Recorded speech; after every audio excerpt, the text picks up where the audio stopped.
Jehova na chimweke shelinyi Enga wakulilili kumesurindinei Kamutondu kakovu Nei muji ukumena hamaseki ya uma Hakweti ni mwekalilai ni mwawa ila yuku Chituku mutara hakweti lubanjilwa kumukema kudetuku Amukati shili nilonga yetwetu Amutikili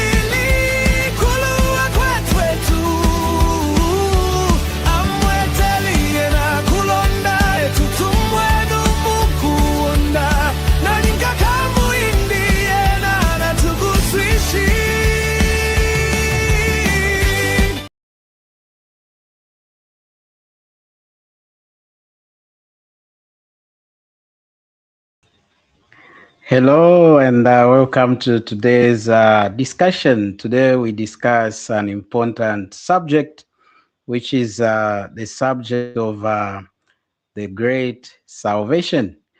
Joining me in the studio are my dear brothers in the Lord, Brother Josh Loudon, Brother Gift Chibango. Brothers, welcome to this show tonight, please. Thank you so much, bro. Thank you. Yeah. So much. We thank the Lord. Yeah. For the Yeah. time It is today. always good to have you, brothers, and discuss the scriptures. Tonight, we discuss indeed this amazing and important discussion on the subject, the great salvation. We want to look at salvation in three phases. Before we do that, you brothers, why don't we start with a prayer?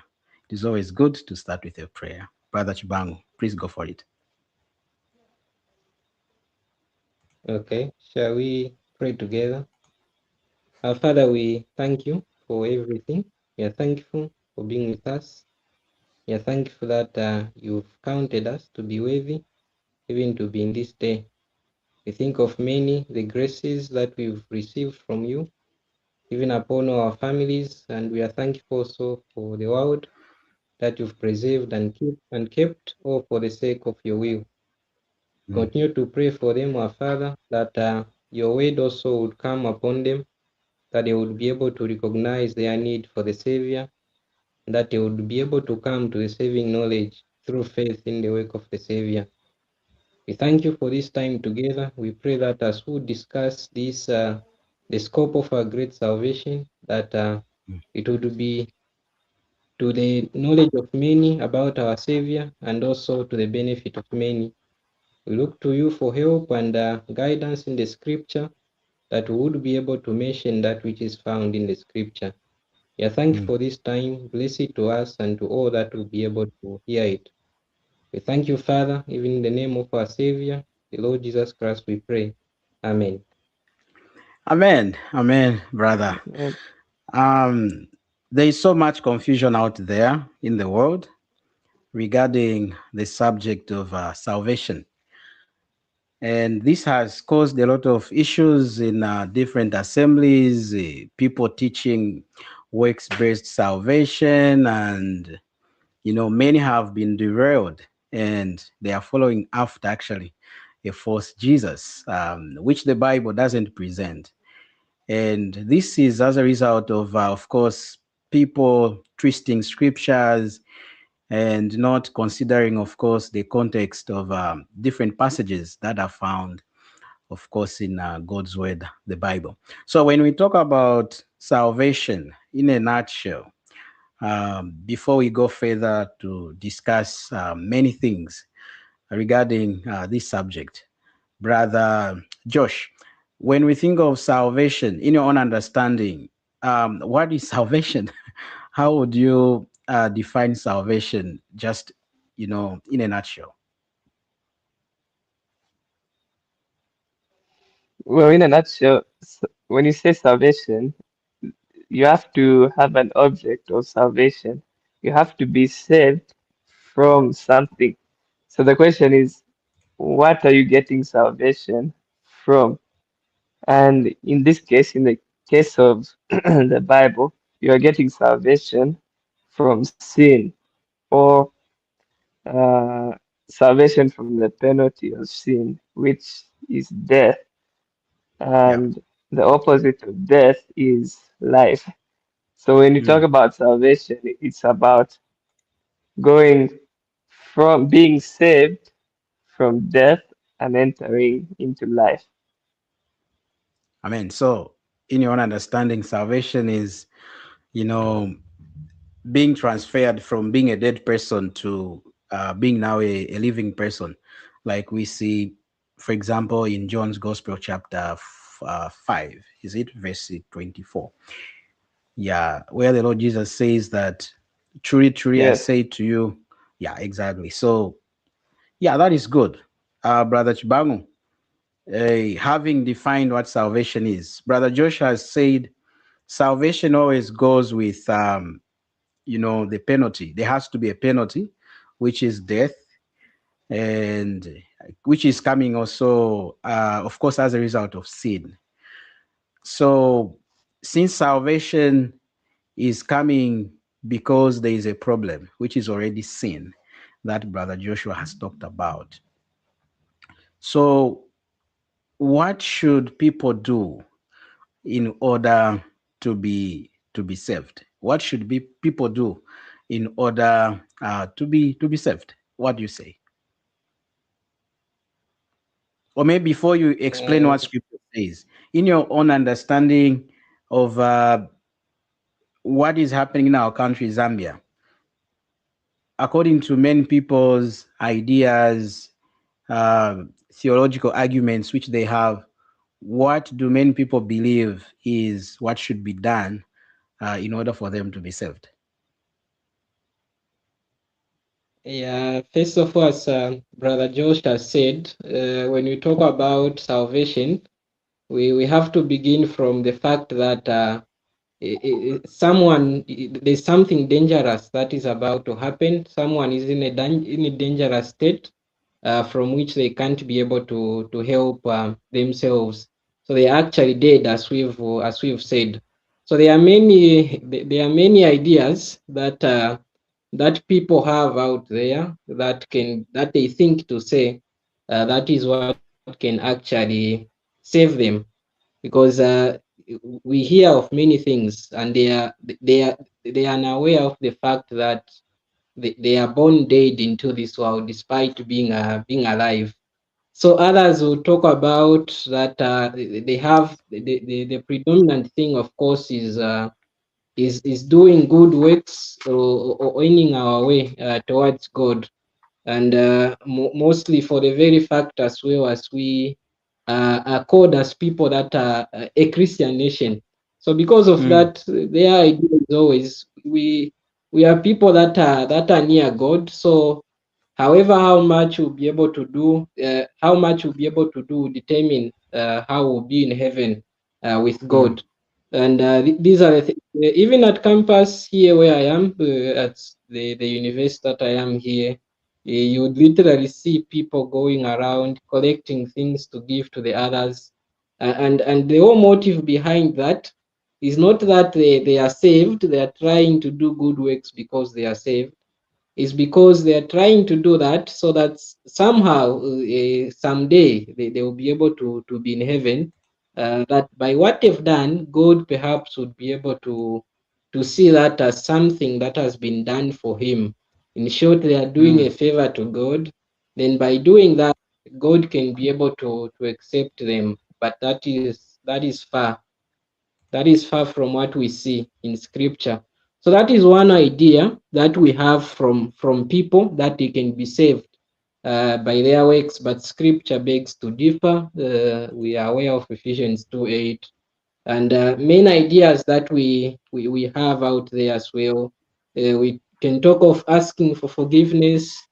Normally, when I would ask people, and as well as you brothers, when you would ask people, you would get the response to say that is the way I will be able to go to heaven, by asking forgiveness. but that again does not count. God cannot be able to save us based on anything that we say, because if it were so, then that means everything is based upon our power, it is based upon our doing. So that still counts, goes down to the very fact that it's all them trying to earn something to get to heaven, but that's not the case. So there are many ideas out there that we have there, but the scripture is different. It brings a different way into which people can be saved. And of Yeah. course, the one jailer who had jailed Paul and Silas in Acts chapter 16 had to ask this question to Paul in Acts 16, verse 8, that what must I do? What must I do to be saved? And the response that Paul gives is shocking to those people that would have these ideas of going into heaven that they have created by themselves. Paul says, believe in the Lord Jesus Christ in Acts 16, verse 31. He says that believe in the Lord Jesus Christ and you shall be saved. It doesn't say to say that there is need to ask for forgiveness from God, or there is something that should be done. Then by what you do, you can be saved. No, he doesn't say that. He says, believe in the Lord Jesus Christ and you shall be saved. So that's the only way that we have in which people can be saved. It's actually one believing in the Lord Jesus Christ. Then now all those issues they were concerned about to say I can be able to earn my way towards God, I can do good works. Then now God will be able to help them as he would save them because they've just trusted in Him.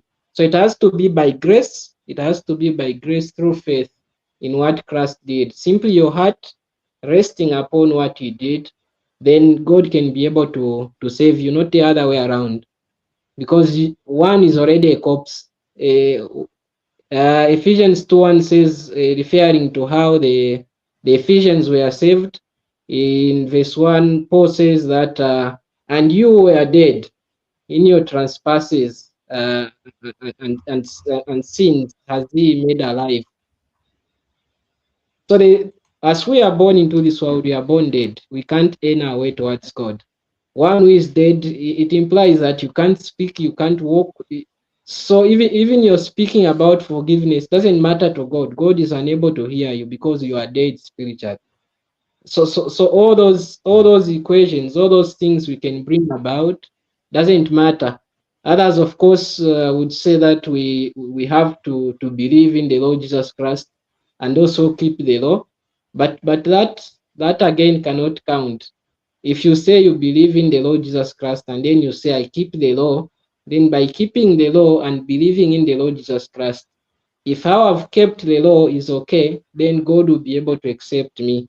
That will not be able to work out, because that means one is trusting in their own things. In other words, they want to share with Christ. They want to share with Christ in the work that He did. Them doing half and Christ doing half. Christ cannot be sharing in the work with you. If it was so, you wouldn't have come to die for our sins. And if it was so, you wouldn't have said that it is finished. The whole point of Him saying it is finished, it is that everything that was needed to be done was done. So there are a lot of ideas out there that we have, but of course the Bible brings out the perspective that we are talking about. Yeah. So, in a nutshell, you are saying that out there, people believe that they need to um, assist the Lord Jesus somehow. Of course, He did some work for them and for the world, but they have failed to rest in what He has done as sufficient, even to have their sins, forgiven. And so now they're trying to assist the Lord Jesus in one way or the other, or trying to add to the work that he has accomplished once for all. Even when the Lord Jesus himself on the cross, he said, "It is finished." That is very sad. So they are believing a works-based salvation. They, on one hand, um, pretend to believe in the Lord Jesus, but on the other hand, they are not really trusting in him alone. They are trying to add their work to what Christ has done, maybe going to church, praying, tithing, and so many things, asking for forgiveness and things like that. That is terrible. That is sad. And really we need to continue spreading the truth of what the Bible actually teaches. So I'm reminded of the verse that we want to start our program with, which is coming from Hebrews and chapter 2, as we discuss this subject of great salvation, our great salvation. We would love Mm. to read from the Bible, and we are reading from Hebrews and chapter, of course, 2, and we read verse 3.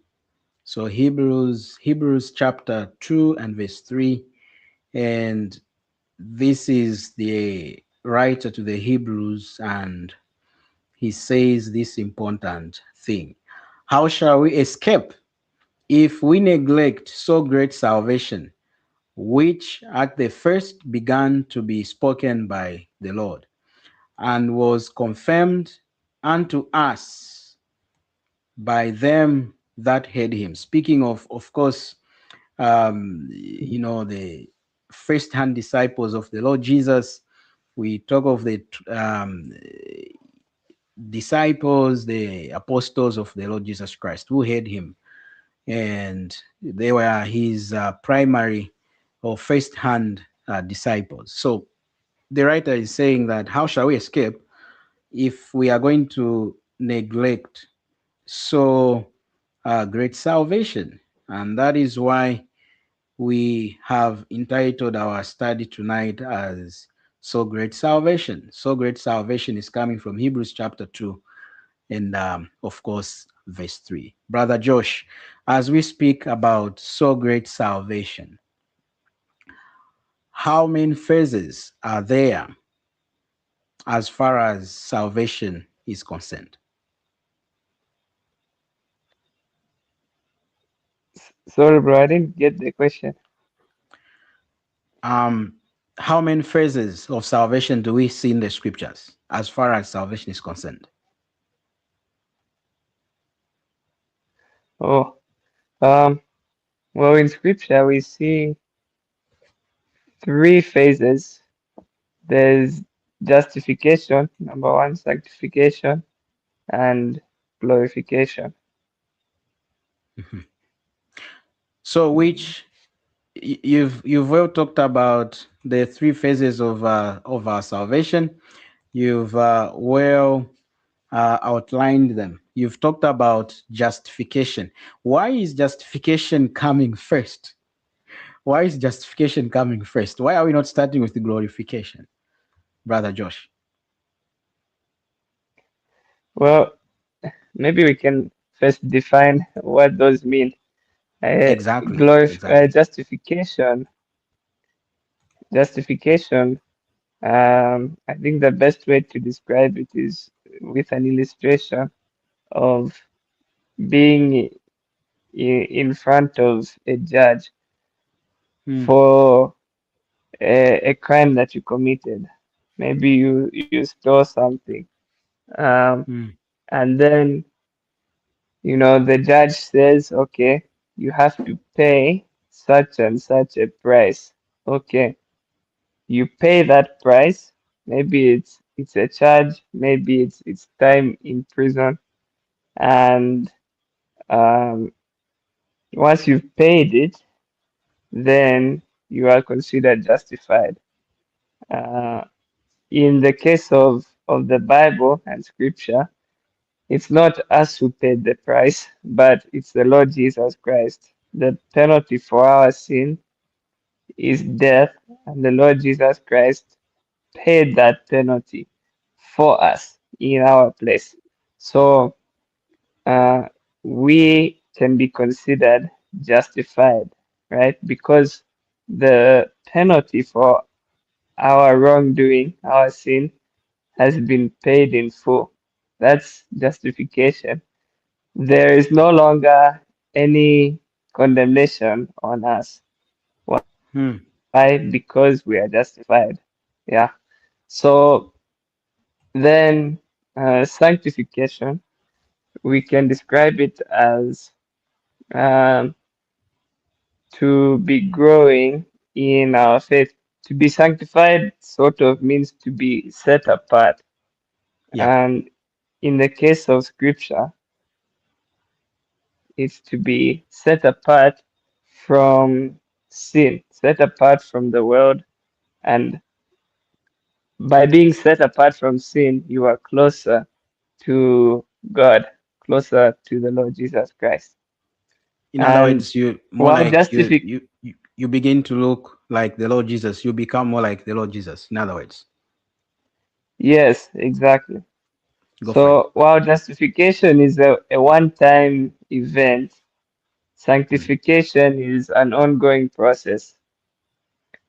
You continue to be sanctified throughout your life as you grow in your faith.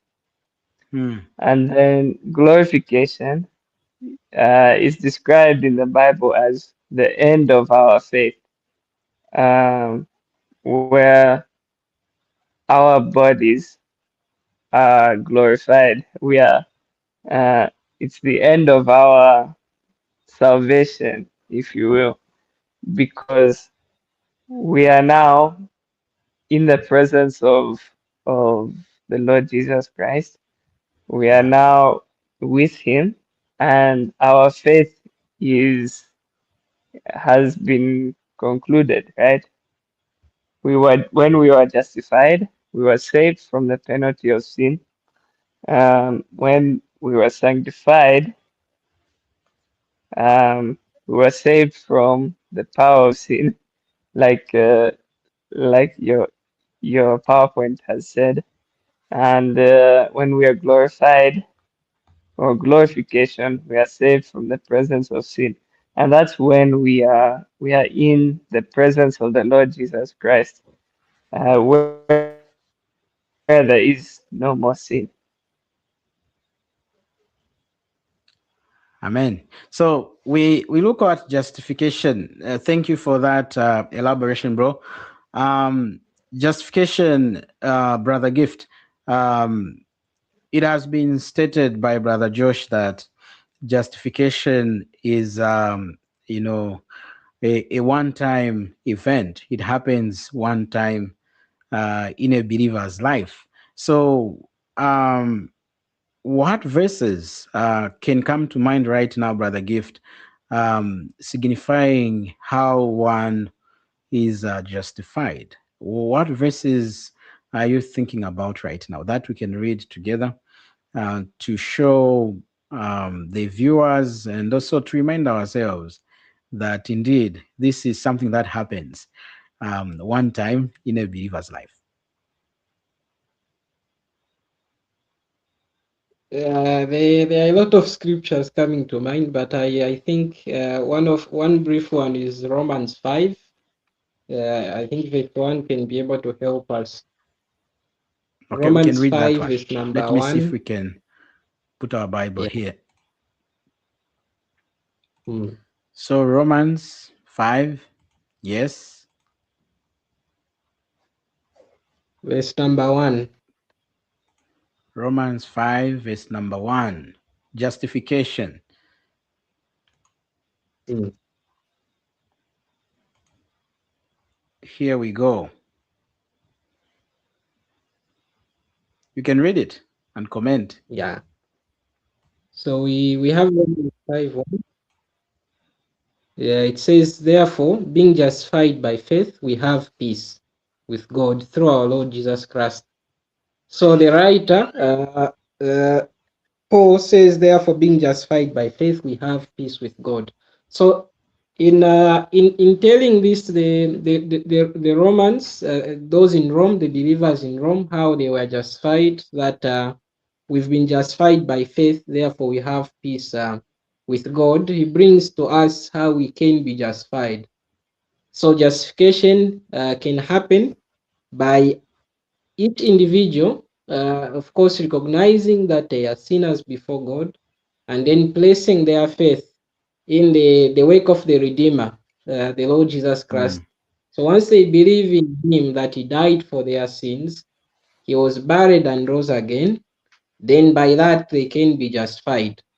And being justified, then it says that we have peace with God. That person will be at peace with God.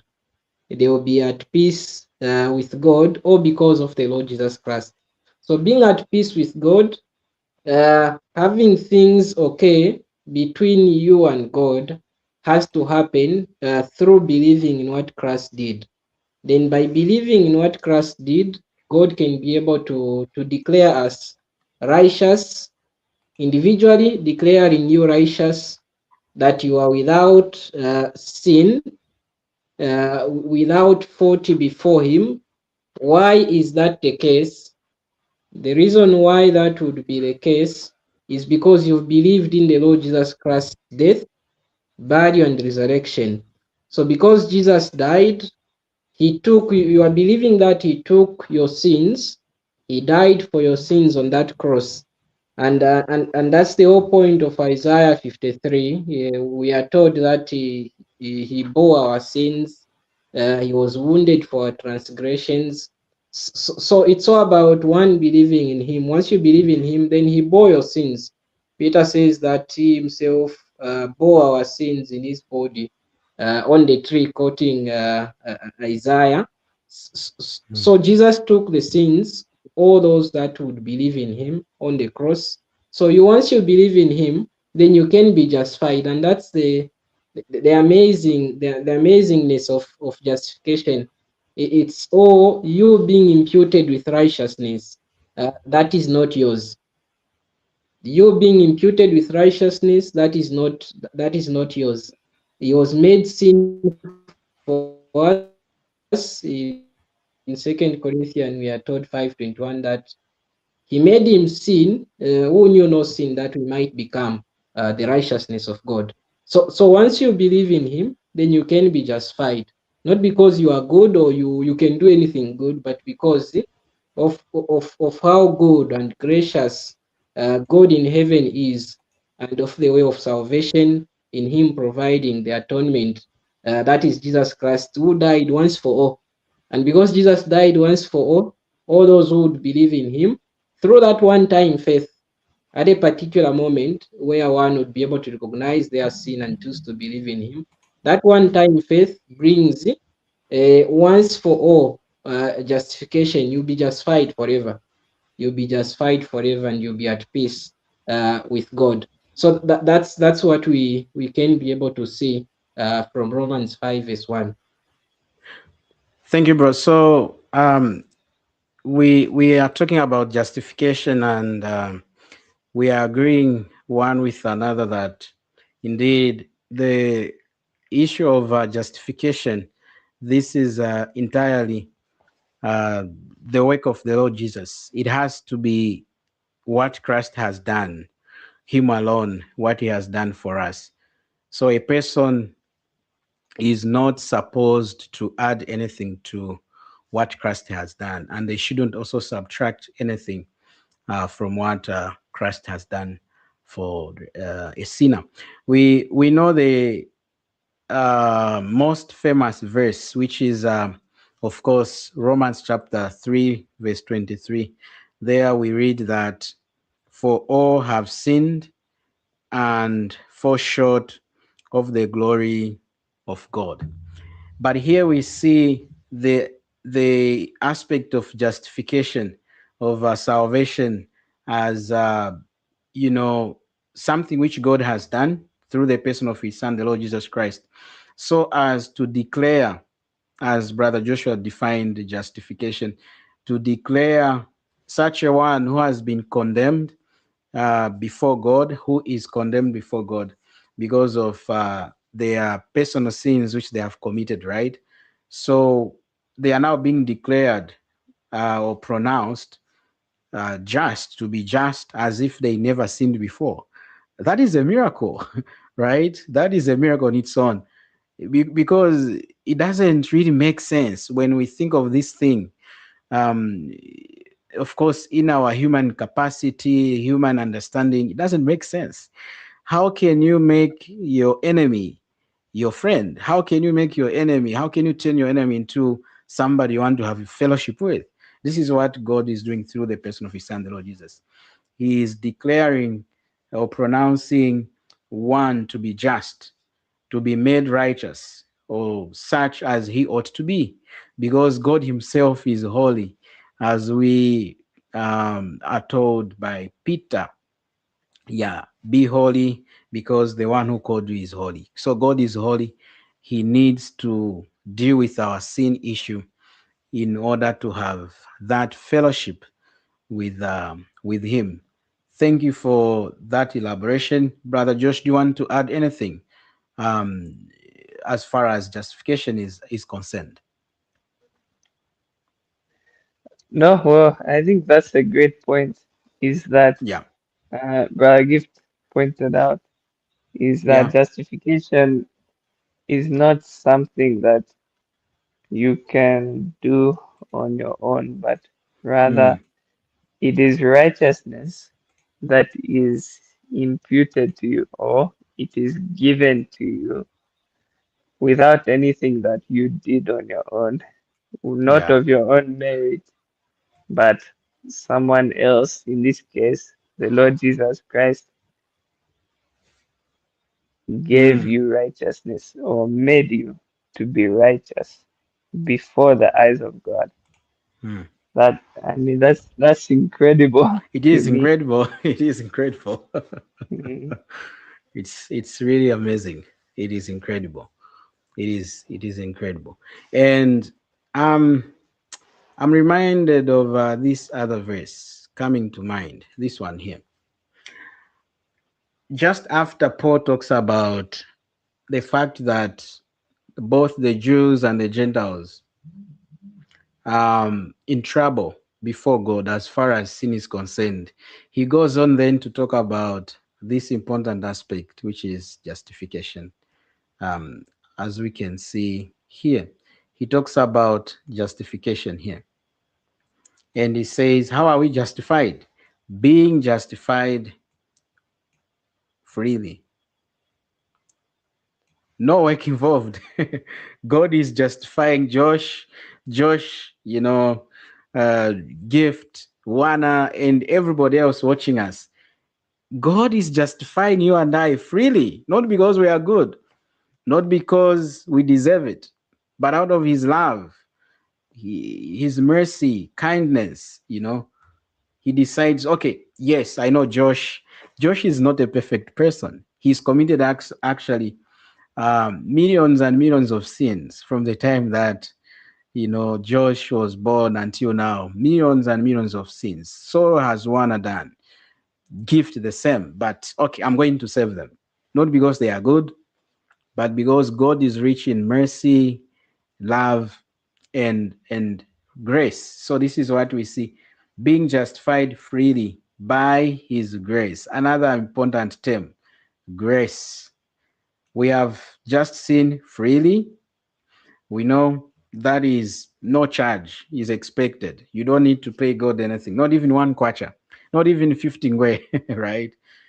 Unfortunately, we have many of our friends, Zambians, and even people all over the world, across the globe, teaching that one must do good works in order to be saved, such as those who preach the law, we need to keep the 10 Commandments to be saved, when actually, even themselves, they have struggled, they are struggling, they can't keep the 10 Commandments perfectly as the Lord would desire.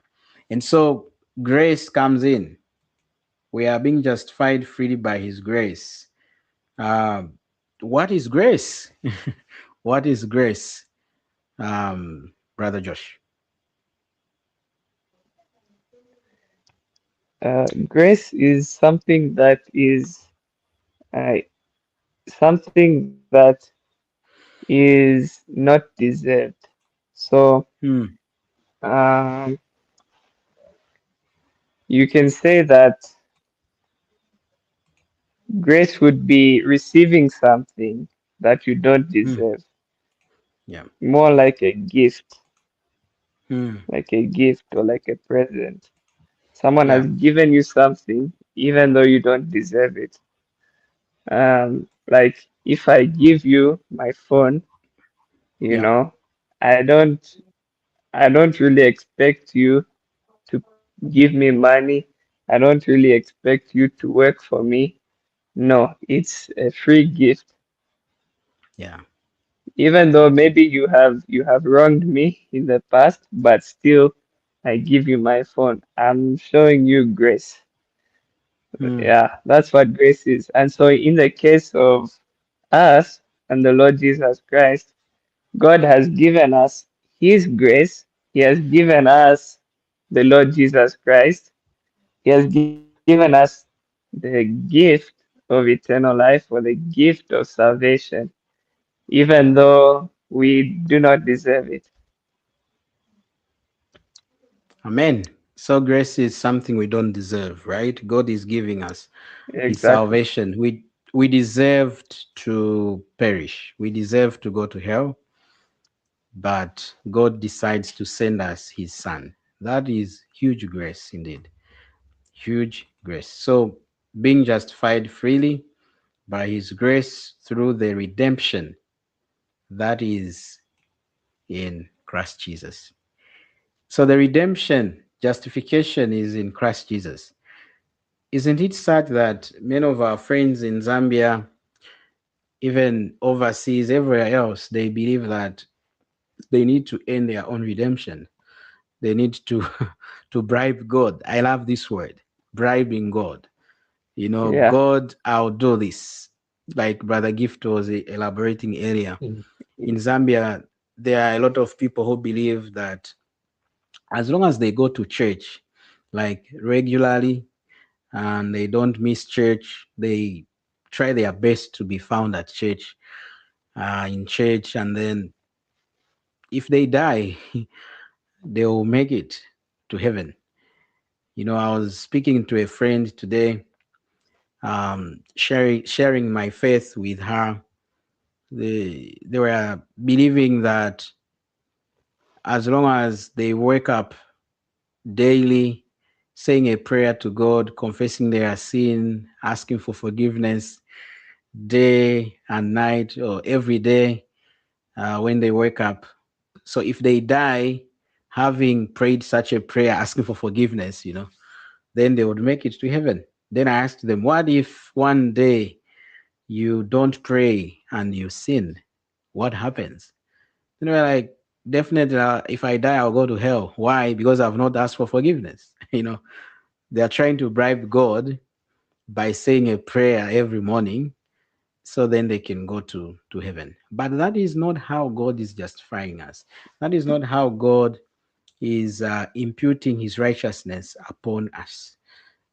It is being done freely by His grace through faith in the Lord Jesus, even through the redemption that is in our Savior, the Lord Jesus.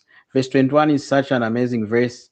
Whom, speaking of the Lord Jesus here, as the context demands, whom God hath set forth to be a propitiation through faith in His blood. You see, the issue of His blood comes in to declare His righteousness for the remission of sins that are passed through the forbearance of God. So the Lord Jesus, in verse 26, there we read that to declare, I say at this time, His righteousness, that He might be just Mm. and the justifier of him who believes in Jesus. God having been mentioned in verse 25, to declare, I say at this time his righteousness, that he, God, might be just and the justifier. God is the justifier of the person who believes in Jesus Christ. So here we still see in verse 25 that justification is actually by faith in the Lord Jesus. God is not justifying us by going to church, by saying a prayer, by being a good person, trying to do your best to earn salvation. That is not how God is justifying us. Isn't it really, really incredible to think of how God has done this well for us?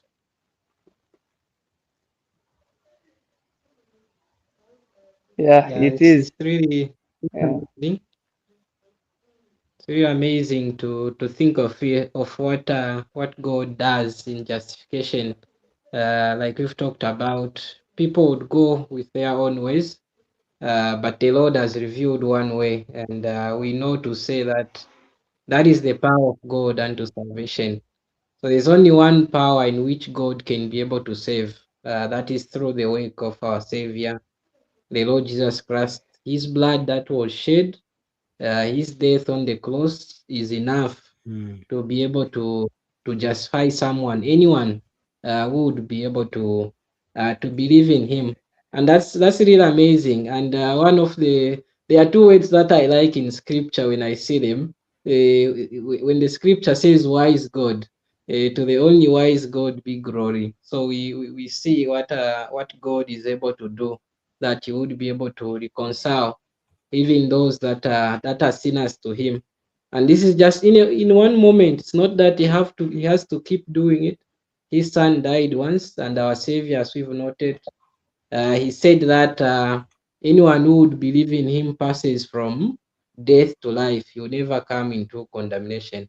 So that is a Mm. once an event that happens once. That person who will believe in him, that moment he will pass from death to life. And Jesus says, I will raise him up on the last day. He has everlasting life, and he will be able to continue to experience it, even experience it later, being with our Savior, the Lord Jesus Christ. So that's really amazing to be able to think of what God does in justification, and it's open to all that would believe in Him. Amen. Having spoken about that, I'm just going to play this a little bit.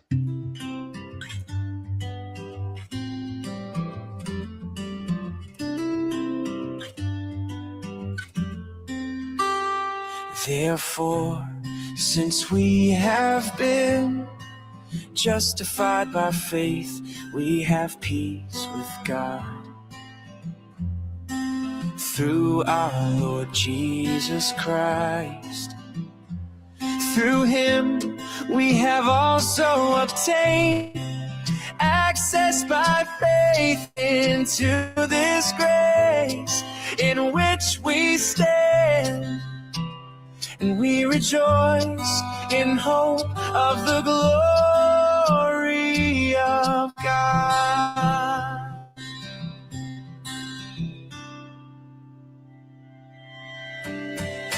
Not only that, but we rejoice in our suffering,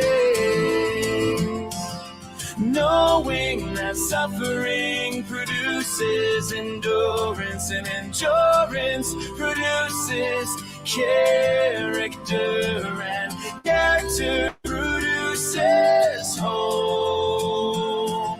And hope does not put us to shame, because God's love has been poured into our hearts through the Holy Spirit. Yeah, you see, such a lovely song reminding us of how God has imputed his righteousness upon us. Indeed, having been justified by faith. What spiritual blessing do we have soon after being justified by God through faith in the Lord Jesus. Scripture says we are at peace. We are at peace with God, Josh. How incredible that is. We are at peace with God. Whether we die or live, we're at peace with the Lord because of the Lord Jesus Christ. What a joy. What a joy that is. What a joy that is. Anything Yeah, that you brothers would can want I to just say? add something? Go for it, bro. Yeah.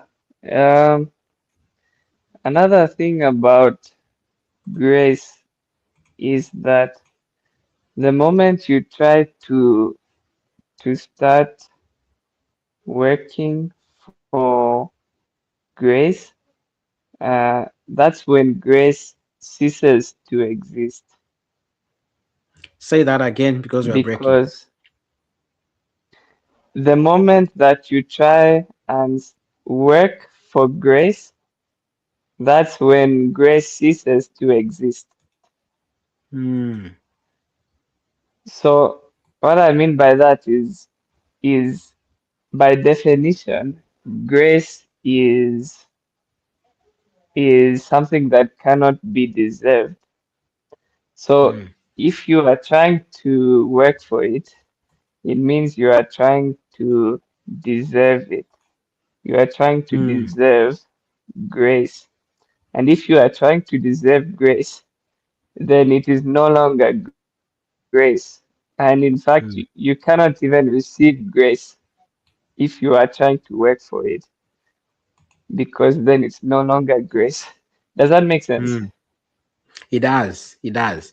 Yeah. It does, So, bro. and that's another thing with receiving the peace of God is that if you are always trying to deserve something that cannot be deserved, then truly you'll never have peace in your heart. Hmm. Achieve, you know, Amen. that is what is so amazing about uh, grace, which cannot be deserved, and receiving a peace which cannot be deserved. It's a free gift alone. Hallelujah. Hmm. Hallelujah.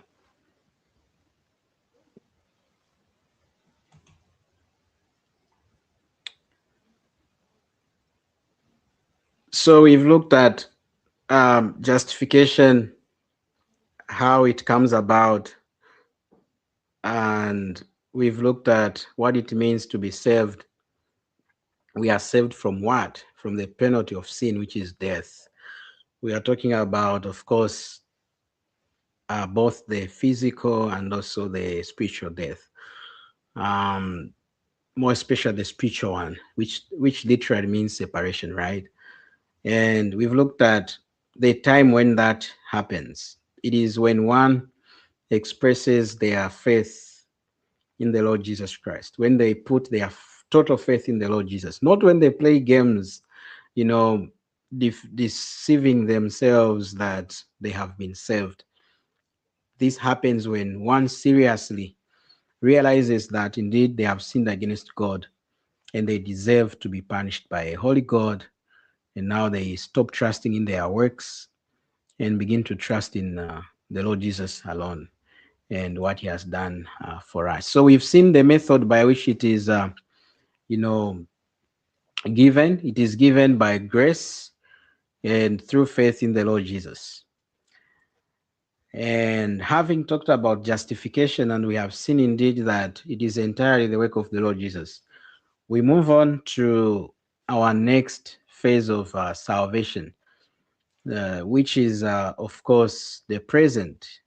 We can look at justification as the past. Once one believes in the Lord Jesus, it is past, it is done. God is not going to undo it,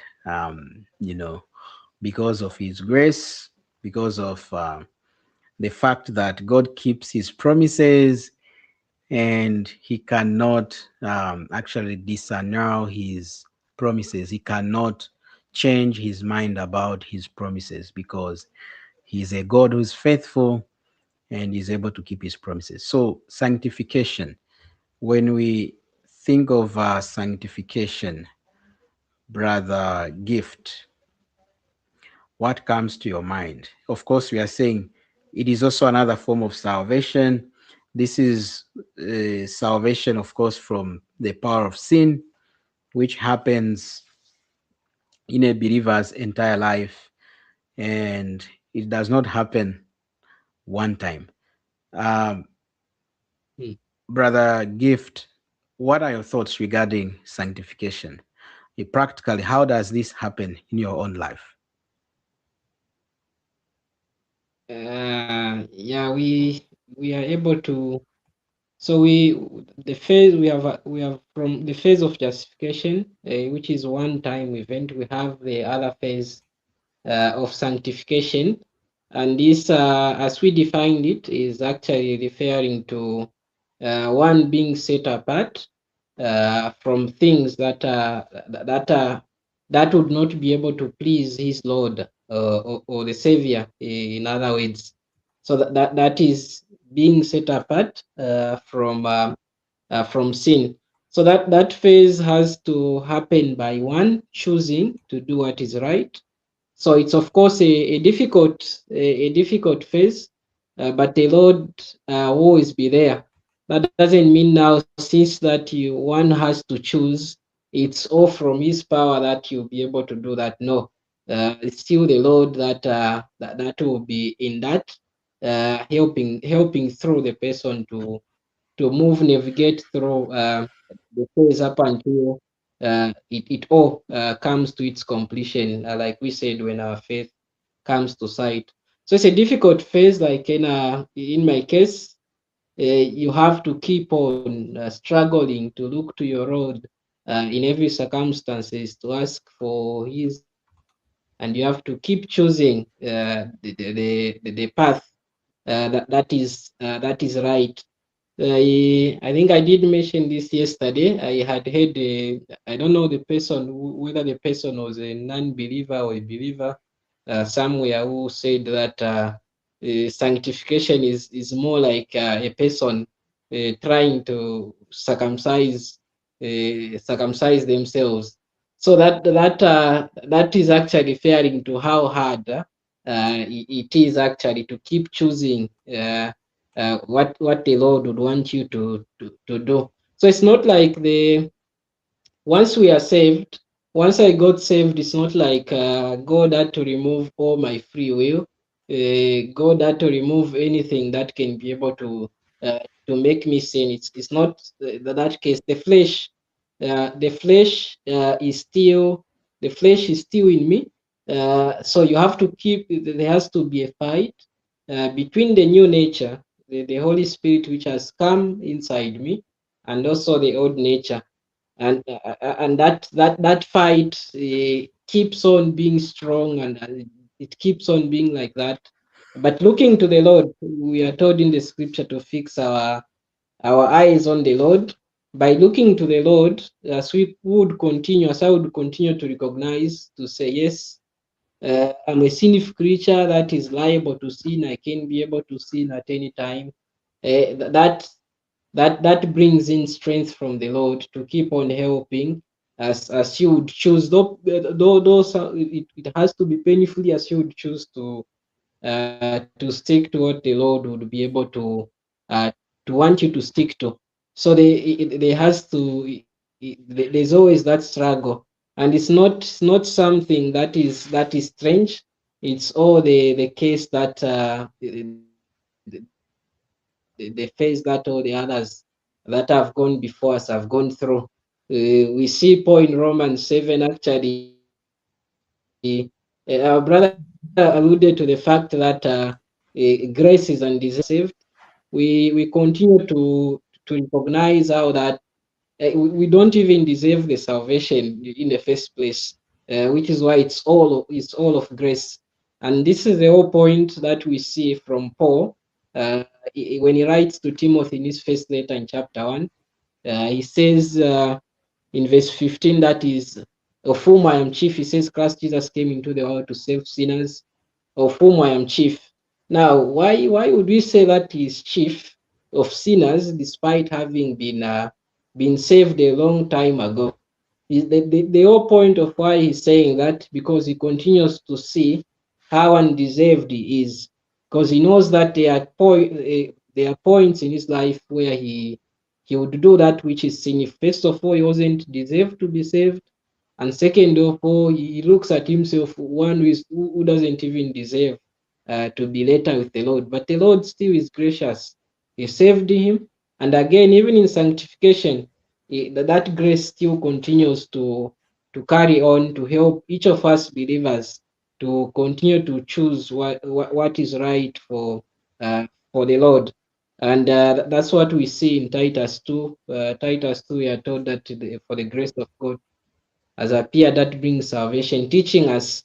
So the grace will be able to teach us to deny worldly lusts, living Mm. soberly and righteously in this present age. So there has to be the struggle of choosing between what is right and what is wrong, and choosing to live for the Lord. If you want to gain salvation from sin, you've already gained that. Mm. It's you appreciating what the Lord did for you, giving your choices that you make. You are appreciating what the Lord did for you, thanking Him for saving you, in you choosing to live for Him, despite how difficult it is. Despite that it is difficult, but looking to the Lord, things continue to be on. Power will be able not to be in you.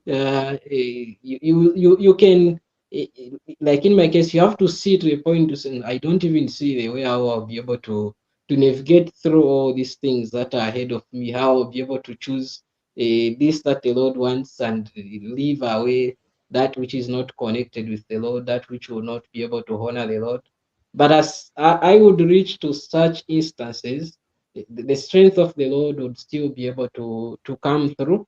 He would still be able to help with the strength. His grace is sufficient. Of course, his strength is made perfect in weakness, as we recognize that we are weak. So that's what we are able to say, talking from my own perspective in light of that.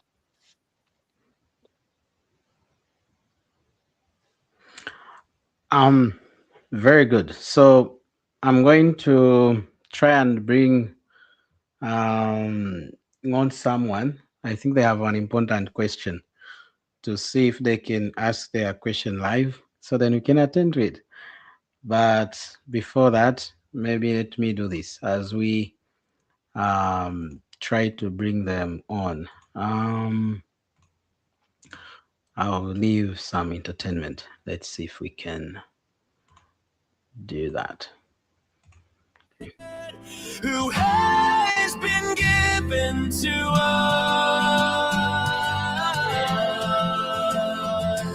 Hey! Oh, oh, oh, oh. Oh, oh, oh, oh. Oh, oh, oh, oh. While we were still weak, at the right time Christ died for the ungodly. For one will scarcely die for a righteous person, though perhaps for a good person one would dare even to die. But God shows His love for us, in that while we were still sinners, Christ died for us. Not only that, but we rejoice in our sufferings,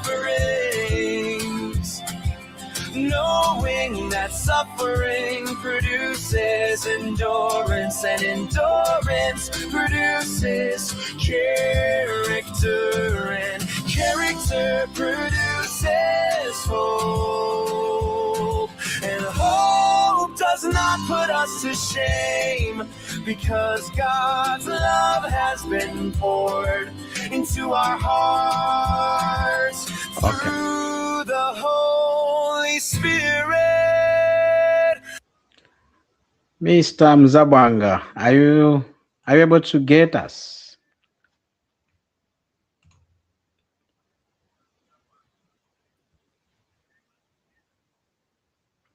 Mr. Mzabwanga, are you able to get me, please?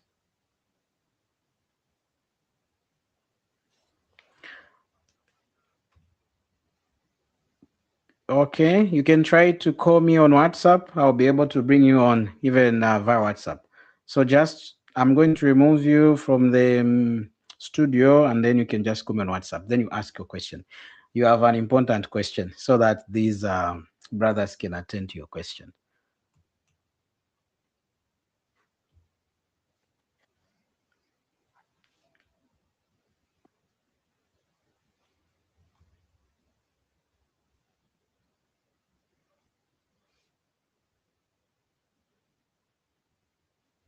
Yeah, he has a good question. Okay, let's see if I can pick that call. Yes, I can see this call here. All right, perfect. Mr. Mzabanga, can you hear me, please? Hey, he seems to have serious issues with his network. Is he trying for the last time? Let's see how that goes.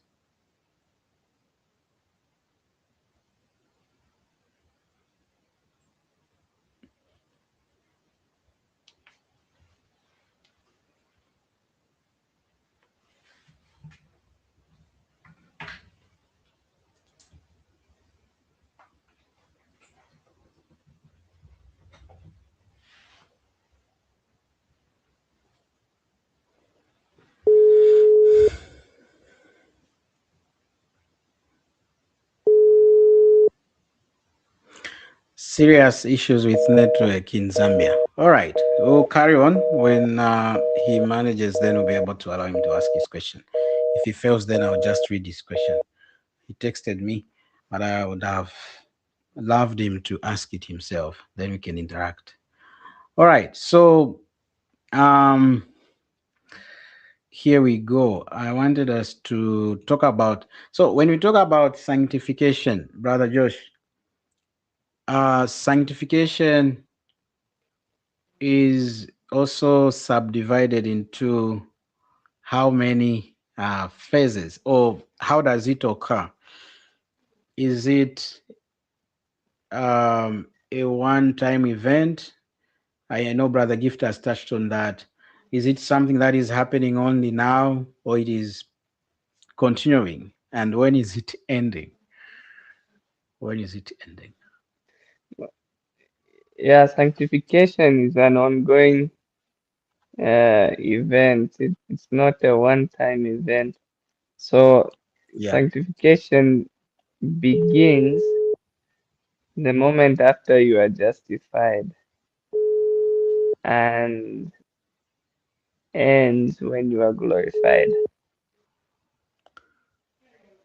So Mr. yeah, Mzabanga, you can you hear me, can. please? Hello. Yeah, we can get you. Are you able to get as well?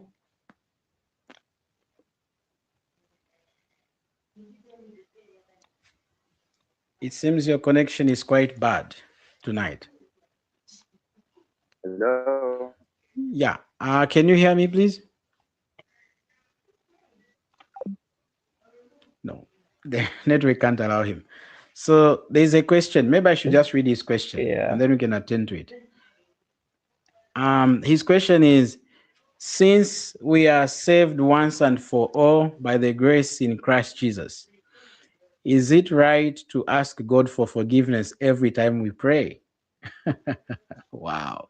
So he has understood the fact that we've been saying that no matter how much we can pray, asking for forgiveness, we cannot actually attain God's salvation. Now, in a believer's life, is it okay? Should we pray so God can kind of forgive our sins?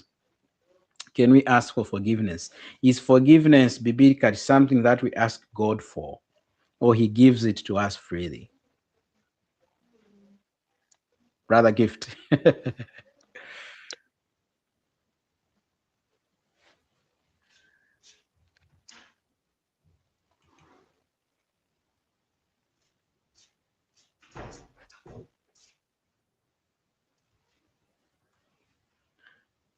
Brother Gift, did you pick the question? Oh, I've gotten it. yeah, go for it. Yeah, Is- I've picked up the question. Yes. Sorry? So when we look at the scripture referring to believers with regard to asking for forgiveness, first of all, the thing that we should remember is when we trusted in the Lord Jesus Christ, how many sins were forgiven of us? What kind of sins were forgiven of us by the Lord Jesus Christ? Or the moment a person trusts in the Lord Jesus Christ, how many sins are forgiven of him? Or how many trespasses are forgiven of him? When we look at the scripture, I think that should be Colossians. In Colossians, we are told, uh, in Colossians chapter 2, in Colossians chapter 2, In Colossians chapter 2, verse 13, we are told that, and you being dead in your sins and the uncircumcision of your flesh, hath he quickened together with him, having forgiven you all trespasses. So Mm, what Paul is saying there is that we are forgiven of all trespasses. We've been forgiven of all our sins. So the moment a person believes in the Lord Jesus Christ, that means all their sins are forgiven, all their trespasses are forgiven. By all, what do we mean? By all, we mean past, present, and future sins are forgiven. And the way they are mm, forgiven is not by asking for forgiveness. The way they've been forgiven is because that person trusted in the Lord Jesus Christ. So all the sins have been forgiven. They've already been forgiven. Past, present, and future sins have already been forgiven. Now the question comes now to say, if now a believer who has believed in the Lord Jesus Christ is saved, what should happen if that is there a need for him to ask forgiveness again, so that the sins, those for those sins that person would be able to commit. So all sins are forgiven, all trespasses are forgiven, past, present, and future. Now, for a believer, when a believer sins, the Bible doesn't tell us to say that they must actually ask for forgiveness. Then they must keep on. No, when we look at First John, if people would quote First John, even I was shocked recently. Non-believer, anyway, a non-believer quoting First John 1:9, referring to the fact that he should ask for forgiveness from God. Then that's how we can be saved, and that's how we'll be able to enter heaven. So First John is written to believers, and in First John chapter 1 verse 9, we are told that if we confess our sins, He is faithful and just to forgive us all our sins and to cleanse us from all unrighteousness.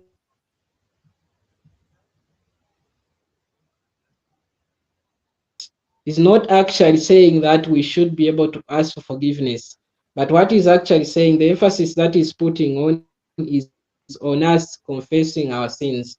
That is the fact to say that we must agree that we've sinned.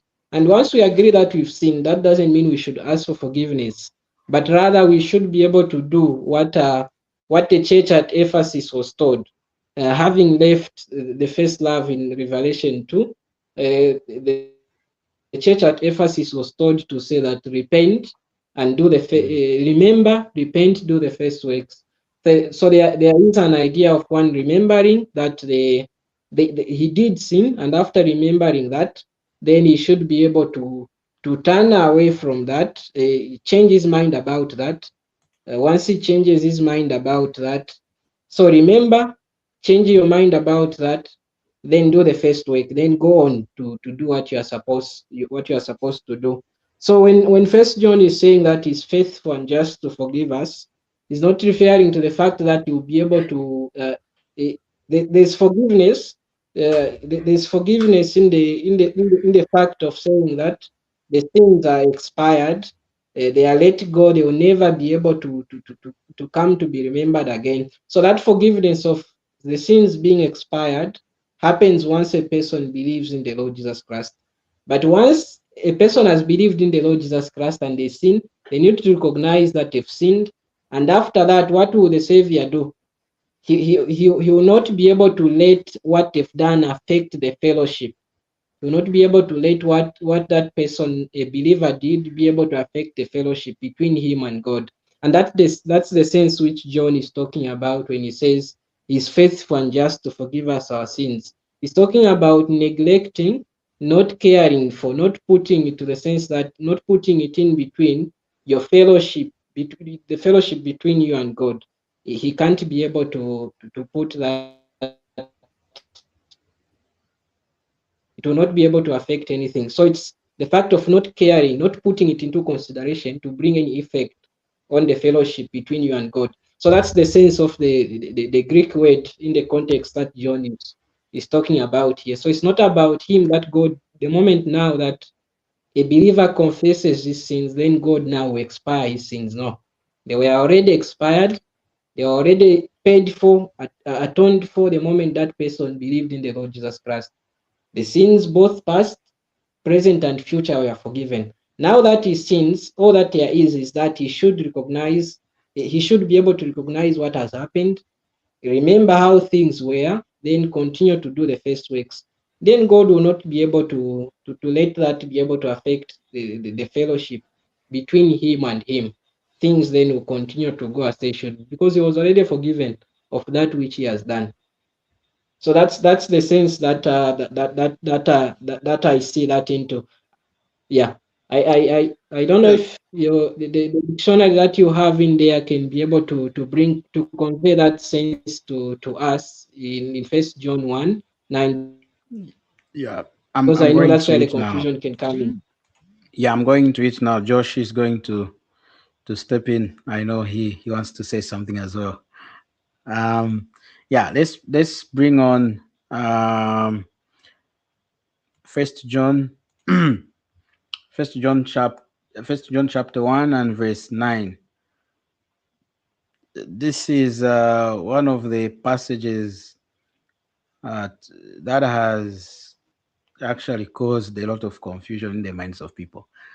There are people who may have come to understand the truth of the gospel, but then they come to First John, or maybe because of the teaching they may have gotten, they come to First John and they read verse 9. Then they are confused. They begin to ask God for forgiveness, for fear that if they don't ask for forgiveness and should they sin, they will end up losing their salvation.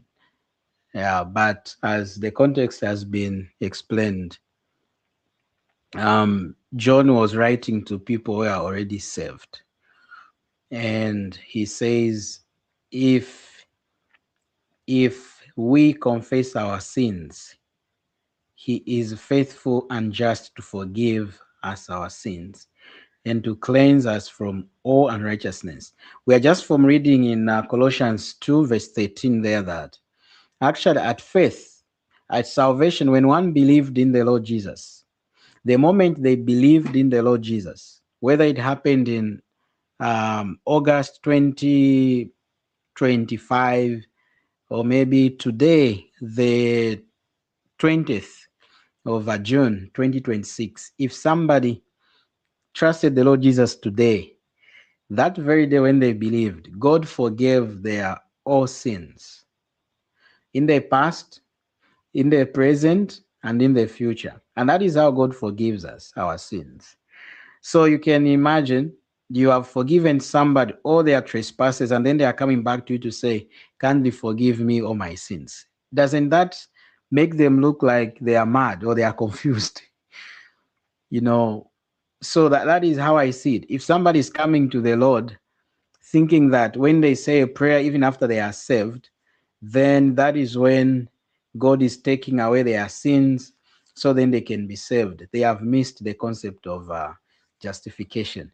Salvation is received one time when a person believes in the Lord Jesus Christ as our Savior.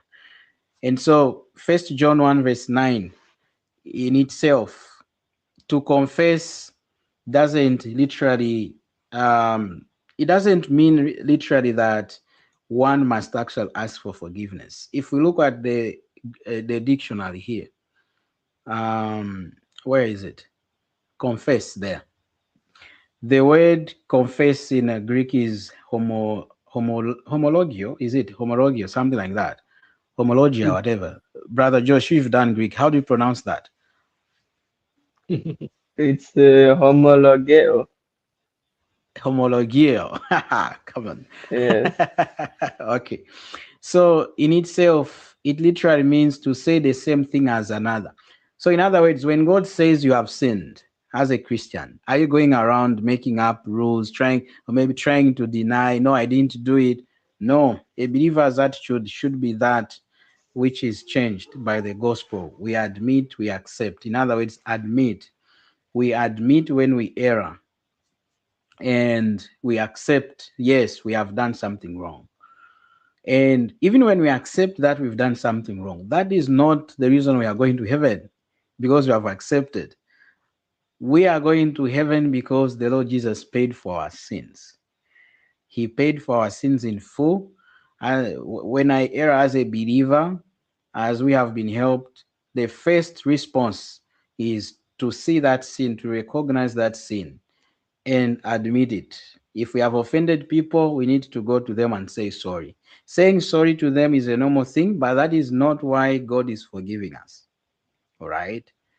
And so to confess is to say the same thing as another. When God looks at what I've done as, he calls it sin. I should accept it. I should call it as it is. It is sin. I shouldn't try to conceal my sin. Uh, no, a believer should be able to see sin in their life. They should not wait for someone else to tell them that they have sinned, because the Spirit of God within them should be able to tell them that they are wrong, to confess, to admit, to declare one's self guilt or what one is accused of. It is very dangerous, brethren, to think that we are being forgiven because we are asking God for forgiveness. We know from the Bible that that doesn't work. We are being forgiven because the Lord Jesus paid for our sins. And that is what scripture teaches. Acts chapter 10, and Acts chapter 10 and verse 43. There we read that concerning the Lord Jesus, that those who would believe in his name, as it was declared by the prophets, would receive the remission of sins. So to him,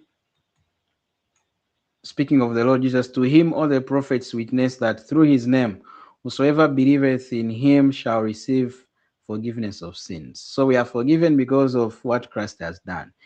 Even after salvation, we are not forgiven because we are sorry, we are praying to God. It is all because of the Lord Jesus Christ and what he has done for us. So there is a clarity here. The one who asked the question is saying his question was derived from Matthew chapter 6 regarding the Lord's Prayer.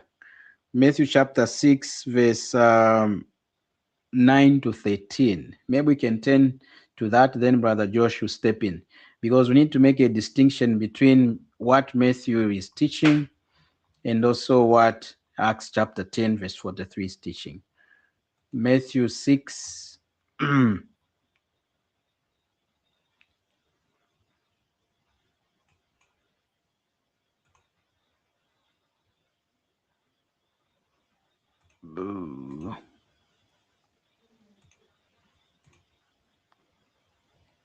Yeah, so Matthew chapter 6.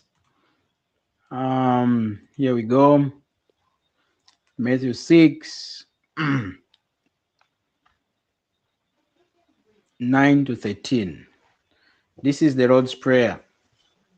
After this manner, therefore, pray ye, Our Father which art in heaven, hallowed be thy name. Thy kingdom come, thy will be done in earth as it is in heaven. Give us this day our daily bread.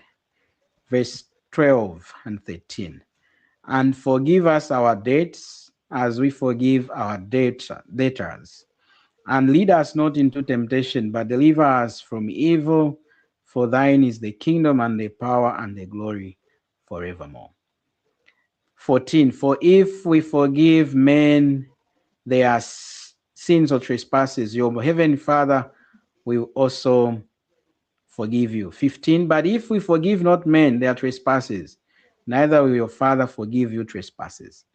Brother Josh, how do we clarify the teaching of Matthew chapter 6 and that of Acts chapter 10 and other passages that we have looked at? Are we to ask God to forgive us our sins, saying that forgive us our sins because I forgave that person yesterday? What do you say? Or something has changed? Um, well, we have to recognize the difference, I think, Mm, between justification and sanctification when thinking about the topic of forgiveness, because many people would like to confuse asking for forgiveness as justification, which it's not. Um, Asking for forgiveness, um, like in this verse, um, I believe it's talking about forgiving others, and yeah, forgiving others, and the the Father in heaven will forgive you. So when you talk about this difference between justification and sanctification, when you are justified, you are forgiven by the Lord for all your sins, past, present, and future.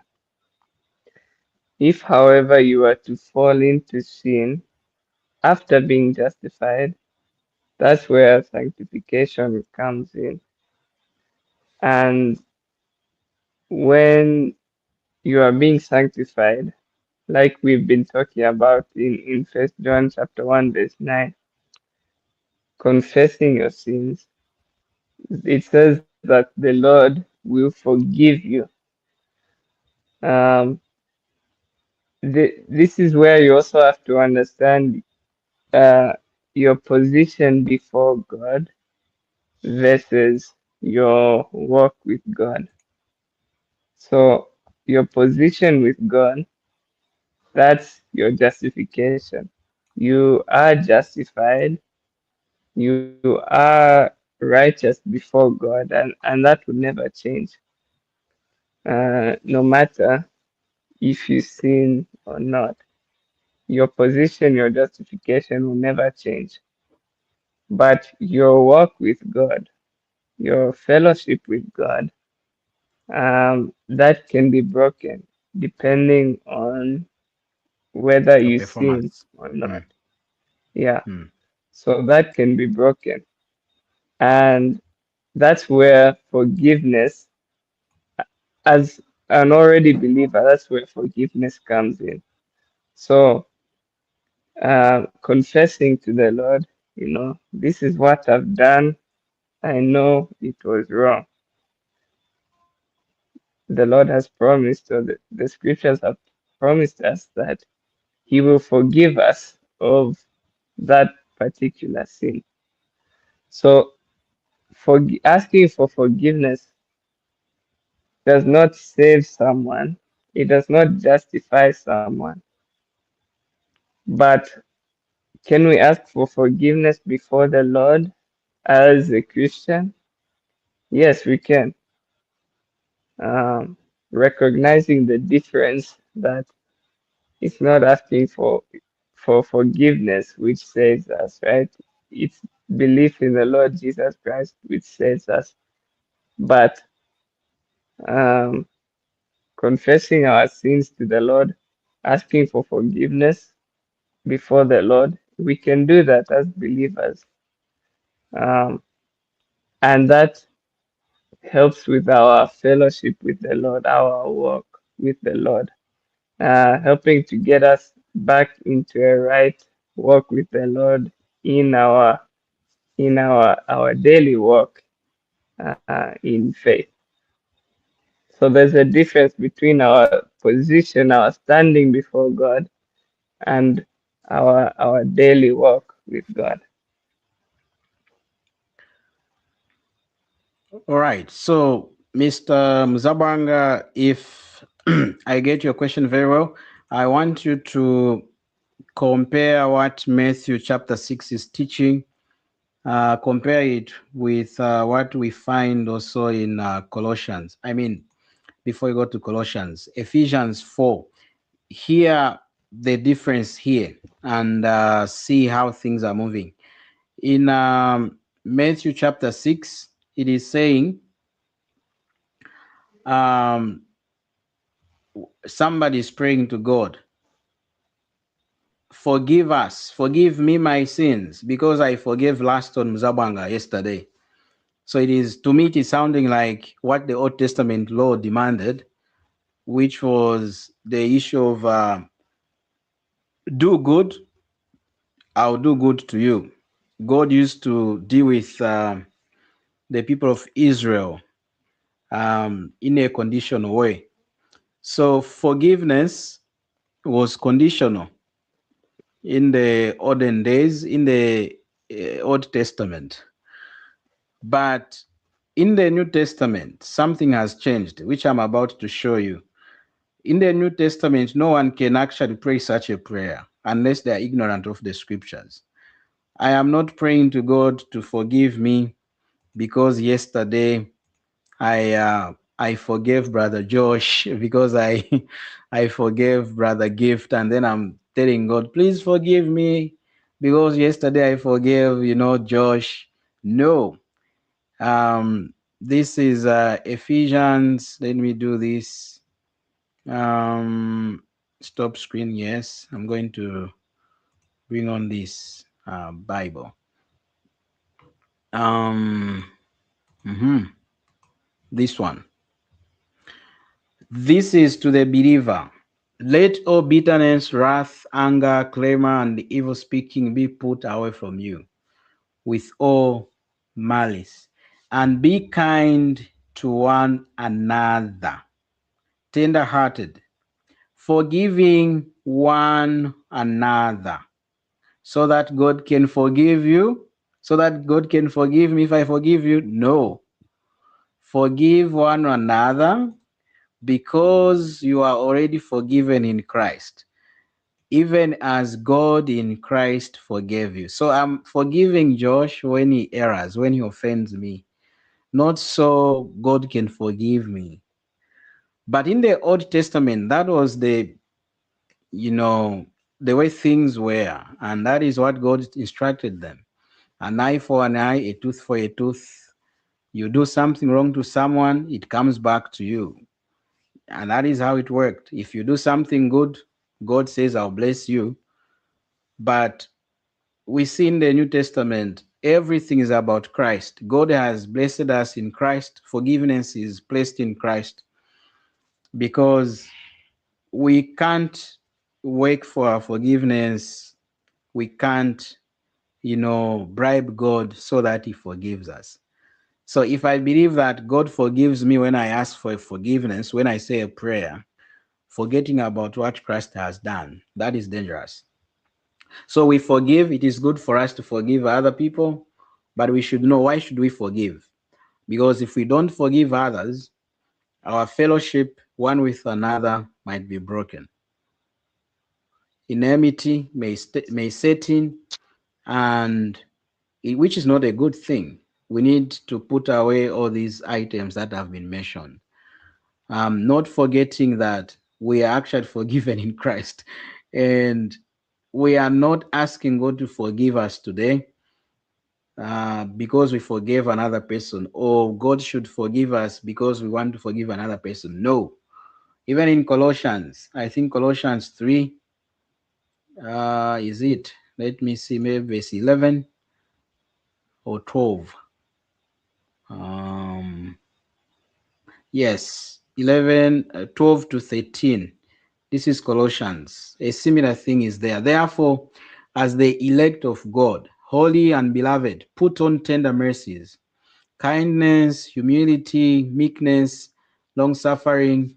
Verse 13, it says, bearing one with another and forgiving one another.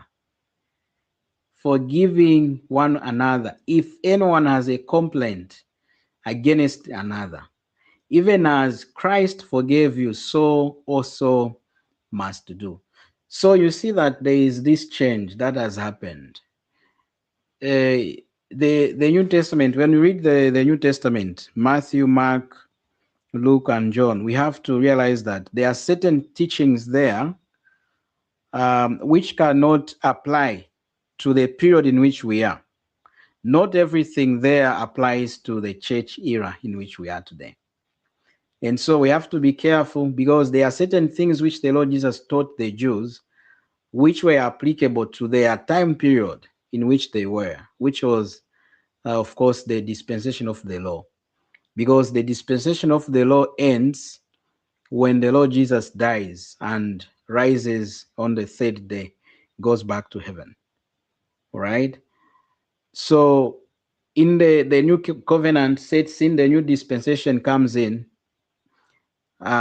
following his resurrection. He starts a new period, which is what we call the dispensation of grace, the dispensation of the church era. So in the church era today, we are not forgiving others so that God can forgive me more.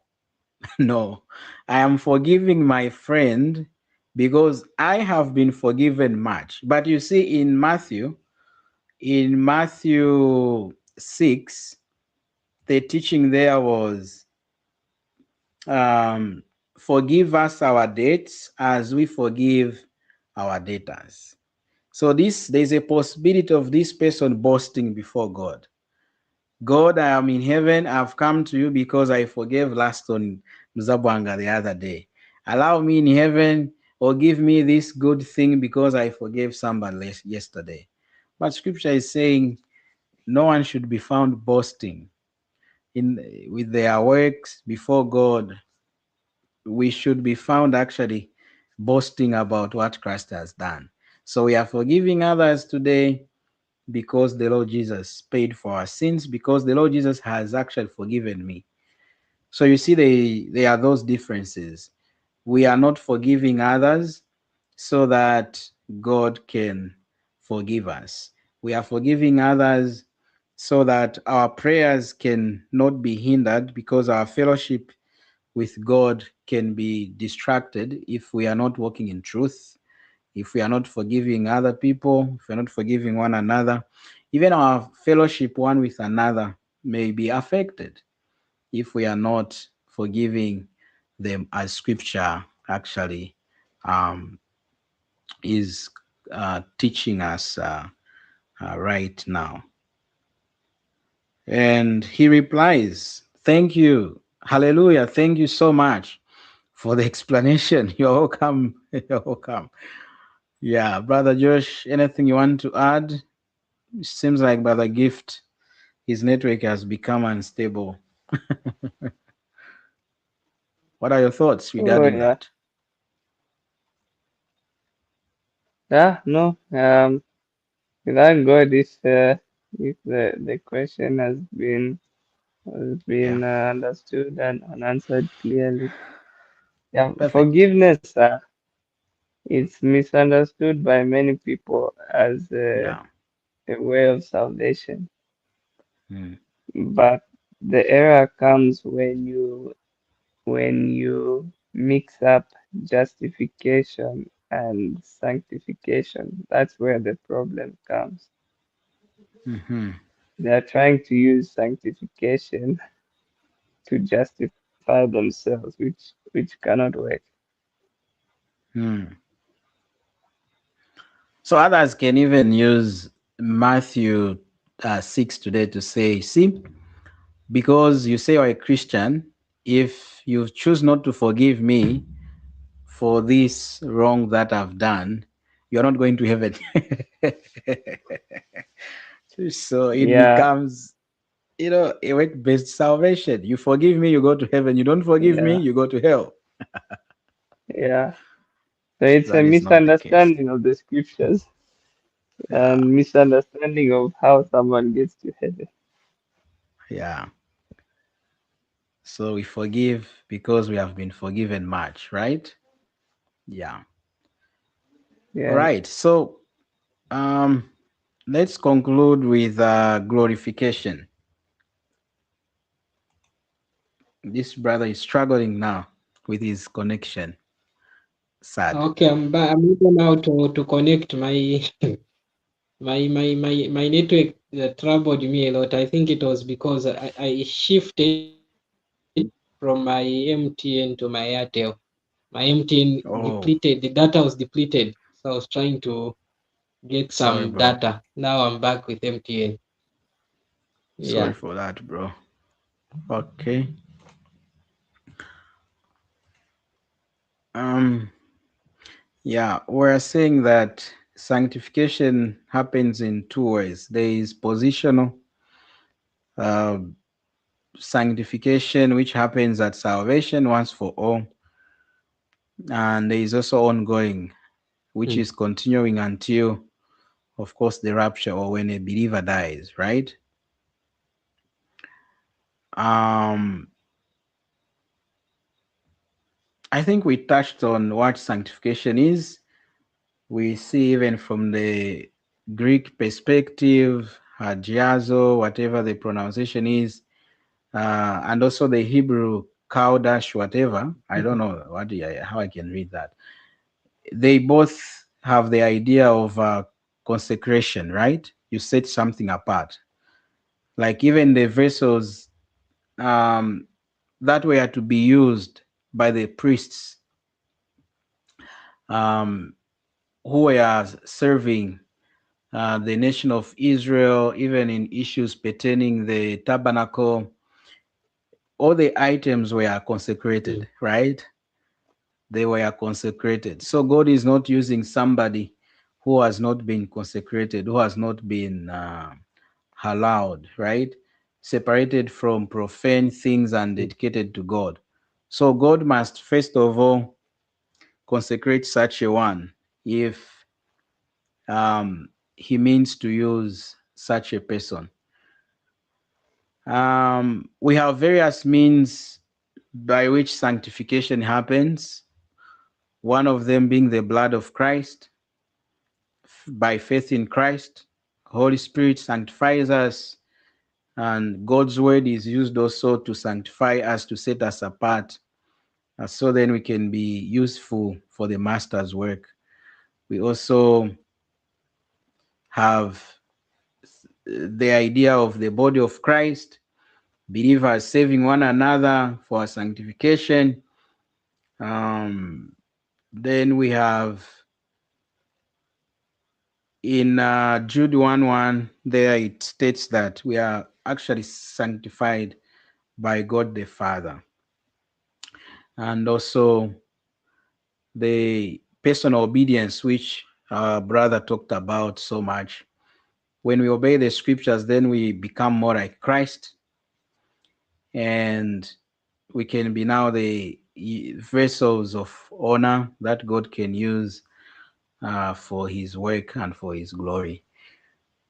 We come to the last phase of our discussion, which is our glorification. When we talk of glorification, like the other phases, I think we come back to this diagram of ours. We still see the idea of glorification as another form of salvation. We are saved from the presence of sin. Right now, we are struggling with sin, but there is going to come a time in the future, maybe tonight, maybe tomorrow, I don't know, when the Lord Jesus comes to receive us unto himself, right? We shall be like him, scripture says, and we are not going to struggle with sin anymore. Right now, we can struggle with sin. We can look at bad things in our world. We can, think of doing bad things. We may make wrong choices. But when the Lord Jesus comes in the rapture to receive us unto himself, we are not going to actually experience the battles that we have with the body, and we are going to be in a perfect state. We are going to be like him. So when does that happen? Glorification will happen at death or at the rapture. It will happen one time as well. When a person dies, it ceases. Or when the Lord Jesus comes to take us unto himself, to receive us unto himself, it ends. What is the method by which it happens? It is still by God's grace through faith in the Lord Jesus. It is predestined for all believers. The Lord is intending that he deals with our body. This body is going to put on incorruption. This body is corruptible. And at this point, Brother Gift to dive in with verses that can explain how glorification will happen. Because we are looking forward to such an event, glorification, when the Lord Jesus comes. Brother Gift, what verses are coming to mind when we think of our salvation, which is in the future when the Lord Jesus comes to receive us unto himself? Yeah, first of all, I'm thinking of Philippians chapter 3, when Paul talks about how he continues to press on for the upward call, the upward calling of our Lord Jesus Christ.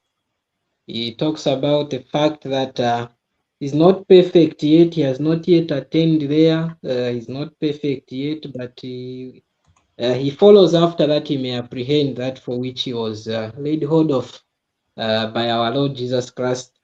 Then as he continues to talk about that, he comes actually to verse number 20 of Philippians chapter 3.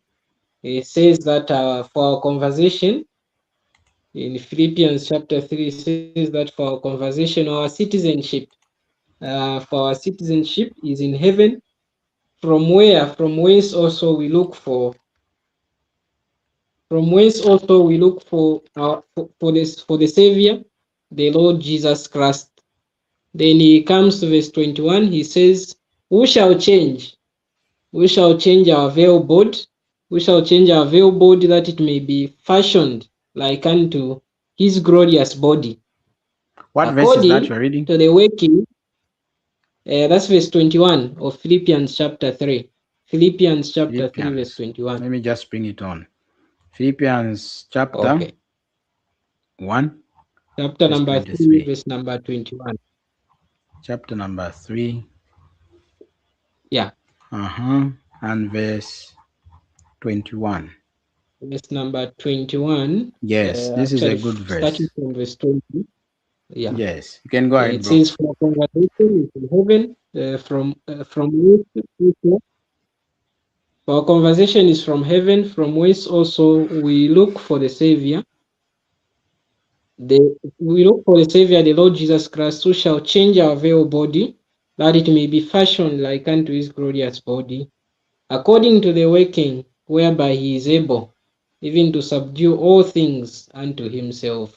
So when we talk of how it will be able to happen, our Lord will come, as we've said, when we die, we have to be changed. When it's either the Lord has to come, take us to be with him any moment, like we've mentioned, or we have to die. When we die, he'll be able to change our veil body. We'll be with him. Of course, uh, our body can be buried in the earth, but when he comes back, the body will be resurrected and given the soul together. That body will be like the body of our Savior, the Lord Jesus Christ. This perfect body will be saved from sin, from the presence of sin. We'll never be able Mm. to see sin. We'll never be able to experience all those effects of sin uh, that Yeah. were in this former life. And revelation comes with negatives. Revelation says there shall be no more tears, no more death. All those are negatives. All that which was there are not going to be there. They are removed. It's beginning with negatives. There will be no more tears, no more death. That the tempering that was done by sin will no longer be there.